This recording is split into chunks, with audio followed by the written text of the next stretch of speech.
नमस्कार, आप देख रहे हैं एनएस नाउ और मैं हूं आपके साथ निखिल श्रीवास्तव। आज हम बात करेंगे उत्तर प्रदेश के त्रिस्तरीय पंचायत चुनाव से जुड़ी हुई एक अहम खबर की। इस बार राज्य निर्वाचन आयोग ने चुनावी खर्च पर सख्त निगरानी करने का फैसला किया है। आइए इस खबर को विस्तार से समझते हैं। उत्तर प्रदेश में त्रिस्तरीय पंचायत चुनाव की तैयारियां जोरों पर हैं। अगले साल अप्रैल में चुनाव होने की प्रबल संभावना भी बन रही है। इसी बीच राज्य निर्वाचन आयोग ने भी अपनी सारी तैयारियां पूरी कर ली हैं। सभी जिलों के लिए बैलेट पेपर को प्रकाशित कर दिया गया है। ये दिखाता है कि चुनाव आयोग कितनी गंभीरता से इस चुनाव को पारदर्शी और निष्पक्ष बनाने में जुटा हुआ है। पिछले निकाय चुनाव में आयोग ने जिलावार पर्यवेक्षक तैनात किए थे। इन पर्यवेक्षकों ने प्रत्याशियों के खर्च का हिसाब किताब जांचा था। प्रत्याशियों से उनके खर्च का पूरा ब्यौरा मांगा गया था। जो प्रत्याशी ब्यौरा देने में नाकाम रहे, उनके खिलाफ आयोग ने कार्रवाई भी शुरू की। अब त्रिस्तरीय पंचायत चुनाव में भी यही सख्ती बरती जाएगी। आयोग के एक वरिष्ठ अधिकारी ने बताया कि इस बार खर्च की निगरानी के लिए 2 स्तरों पर काम होगा।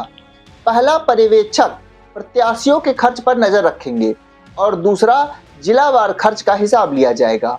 इसके बाद खर्च का मिलान किया जाएगा ताकि कोई भी प्रत्याशी तय सीमा से ज्यादा खर्च ना कर सके। यह कदम इसलिए महत्वपूर्ण है क्योंकि पंचायत चुनाव में धन बल का दुरुपयोग रोकना जरूरी है। आयोग का लक्ष्य है कि हर प्रत्याशी को समान अवसर मिले और चुनाव पूरी तरह से निष्पक्ष हो। इस बार त्रिस्तरीय पंचायत चुनाव में खर्च की सीमा में भी बदलाव किया गया है। आइए इन बदलावों पर एक नजर डालते हैं। सबसे पहले ग्राम पंचायत सदस्य की बात करें, जो पहले चुनाव प्रचार में 10,000 रुपए खर्च करते थे।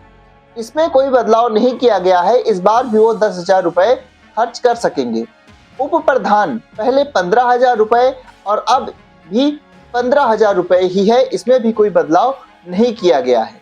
लेकिन प्रधान के चुनावी प्रचार के खर्च में बदलाव किया गया है। प्रधान जो पहले 50,000 रुपए अपने चुनाव अभियान में खर्च कर सकता था, अब वो 75,000 रुपए खर्च कर सकता है।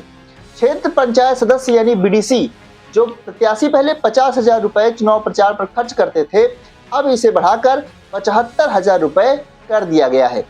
जिला पंचायत सदस्य जो पहले अपने चुनाव अभियान में 1,40,000 रुपए तक खर्च कर सकते थे, इसे भी बढ़ा करके 2 लाख रुपए कर दिया गया है। कनिष्ठ उप प्रमुख पहले 50,000 रुपए खर्च कर सकते थे, अब 75,000 रुपए तक चुनाव प्रचार में खर्च कर सकेंगे।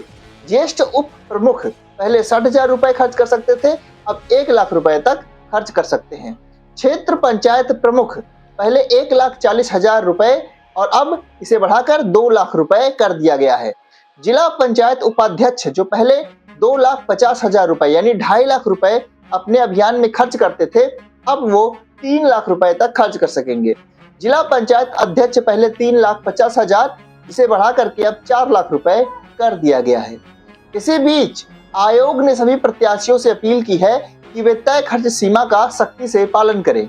अगर कोई प्रत्याशी इस सीमा को तोड़ता है तो उसके खिलाफ कड़ी कार्रवाई हो सकती है।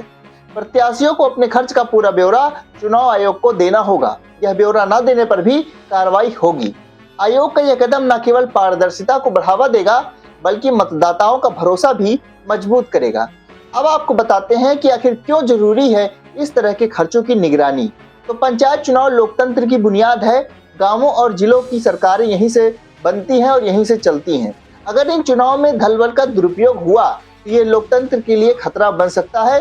खर्च की सख्त निगरानी से आयोग यह सुनिश्चित करना चाहता है कि कोई भी प्रत्याशी पैसे के दम पर चुनाव को प्रभावित न कर सके। इसके अलावा खर्च सीमा में बदलाव से प्रत्याशियों को थोड़ी राहत भी मिलेगी। पहले की तुलना में अब वे कुछ ज्यादा खर्च कर सकते हैं, लेकिन यह खर्च तय सीमा के भीतर ही होना चाहिए। इसके साथ ही चुनाव सिर्फ प्रत्याशियों और आयोग की जिम्मेदारी नहीं है, मतदाताओं को भी अहम भूमिका निभानी पड़ेगी। अगर आपको लगता है कि कोई प्रत्याशी तय सीमा से ज्यादा खर्च कर रहा है, वो चुनाव आयोग से भी शिकायत कर सकते हैं। तो कुल मिलाकर उत्तर प्रदेश के त्रिस्तरीय पंचायत चुनावों में इस बार खर्च की सख्त निगरानी होगी। राज्य निर्वाचन आयोग ने अपनी तैयारियां पूरी कर ली हैं। बैलेट पेपर तैयार हैं, पर्यवेक्षक तैनात हैं और खर्च की सीमा में भी बदलाव किए गए हैं।